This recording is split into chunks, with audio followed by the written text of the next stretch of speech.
Berbalik kepada soalan, saya ingin menyentuh sikit tentang sistem pendidikan di negara kita. Kita sedia maklum bahawa sistem kota diwujudkan di negara ini. Jadi saya merupakan mangsa sistem ini di mana saya telah memperoleh keputusan SPM yang boleh dikatakan lebih cemerlang sedikit daripada golongan majoriti, tetapi saya tidak diterima masuk ke program matrikulasi. Itu merupakan dalam peringkat pra-universiti. Apabila kita melihat di peringkat ijazah sarjana muda pula, saya ada satu kawan saya yang berasal dari keluarga B40 juga.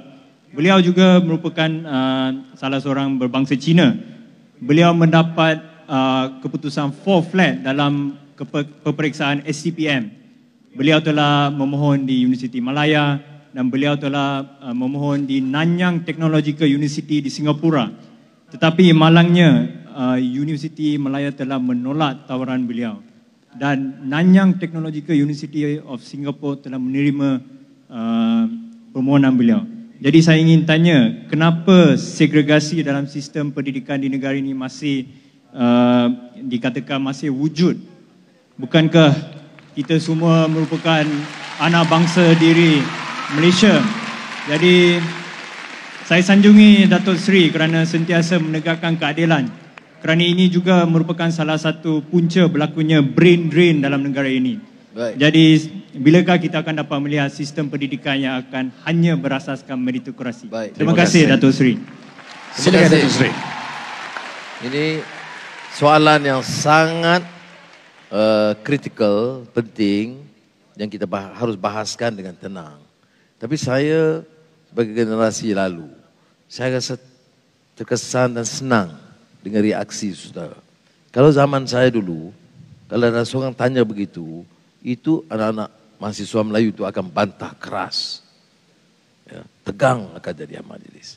Tapi di UUM ini dengan rekan-rekan yang lain, saya ucap tahniah, memang hebat. Toleransi.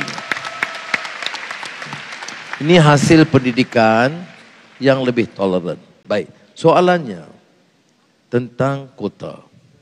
Saya sebut tadi beberapa prinsip dalam perlembagaan negara tentang menjamin peluang supaya anak-anak Melayu dan Bumi Putera itu diberikan tempat yang mampu bersaing.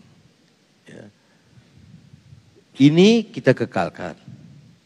Ya, saya sebut. Sebabnya apa?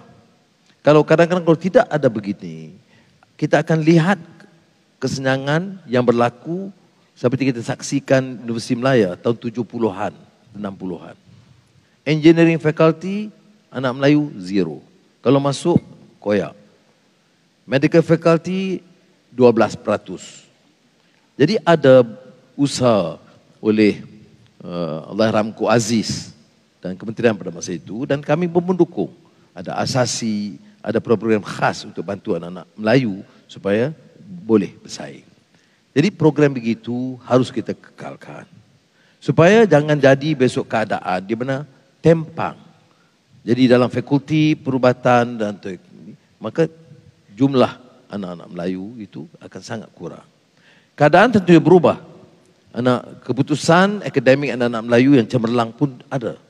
Baik di sini atau di luar negara. Maka mungkin tidak sekuat itu program kita. Tapi apakah kelemahannya? Itu yang anda sebut tadi. Yaitu janganlah bila dalam melakukan itu kita matikan meritokrasi. Kalau anak Cina atau anak orang Siam atau mana-mana lah ya, India yang punya kelayakan yang sangat cemerlang, maka kita mesti cari kaedah untuk memberikan mereka kesempatan supaya jangan nampak tersisih bila dia. You must reward meritocracy. So there must be a fair balance. Kita kena berjaga, kerana di Amerika pun ada lagi affirmative action dia panggil. Tetapi affirmative action itu dia tidak berdasarkan kaum lah. Sebab itu bagi saya nak perlukan sikit kita bantu Melayu Bumi Putera. Tapi kalau bagi kalangan anak-anak, terutama masyarakat India itu ada jurang. Ini saya kena sebut. So anda kena faham ni ya. Majoriti paling miskin siapa? Melayu. Tapi majoriti di kalangan yang miskin, yang termiskin dari kategori miskin itu India. Tanggungjawab kita adalah untuk mengangkat ini.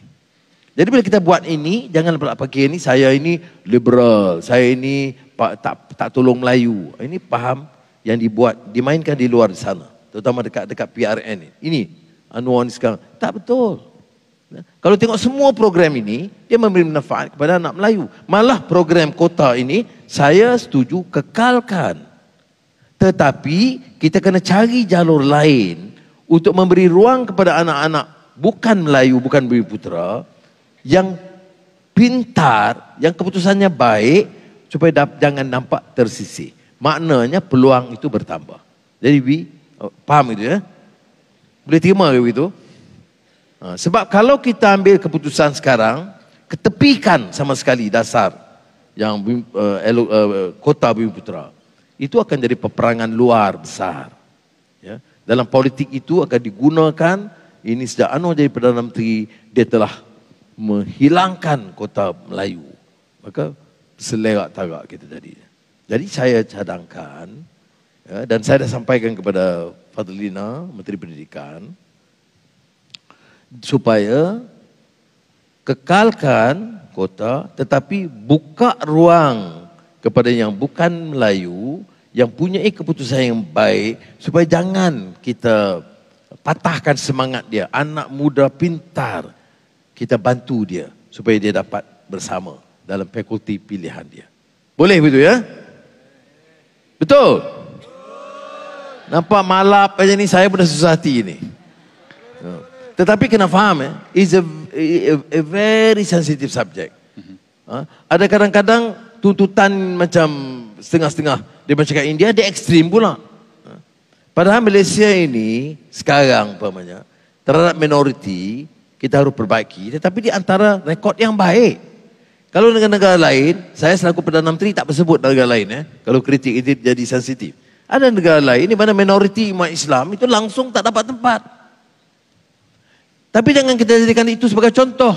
Kalau kita bagi contoh, kita pun lembab macam dia, lemah macam dia, zalim macam dia. Kita mesti jadi contoh yang baik. Ya. Contoh yang baik itu adalah dengan buat sedikit sebanyak penyesuaian yang perlu. Dan yang saya cadangkan ini ada beberapa penyesuaian supaya pertahankan kepentingan Melayu dan Bumiputera seperti mana termaktub dalam perlembagaan. Dalam masa yang sama, beri ruang kepada keluarga kita, anak-anak Cina dan India yang punya kelayakan sama tempatnya.